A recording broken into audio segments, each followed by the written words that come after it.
వెంకటేశ్వరునికి సంబంధించి 8 రకములుగా సేవించిన వారు ఎవ్వరైనా సరే విష్ణువునందు సాయుధ్యమును పొందుతారు, అంటే మోక్షమును పొందుతారు. అది వెంకటేశ్వర స్వామి వారిని ప్రత్యక్షముగా పూజించగలగడం, అంటే ఆయనని ఒక మూర్తిలోకి ఆవాహన చేసి, అది ఫోటో అన్న భావనతో, అది ఒక మూర్తి అన్న భావనతో కాకుండా ఈయనే శ్రీ వెంకటేశ్వరుడన్న భావనతో సేవించగలుగుట.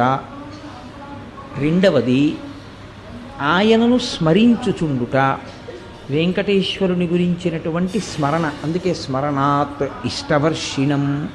ఆ క్షేత్రం గురించి కానీ ఆయన గురించి కానీ స్మరణ చేసినంత మాత్రం చేత కోర్కెలు ఈడేరుతాయి. కాబట్టి స్మరించుట.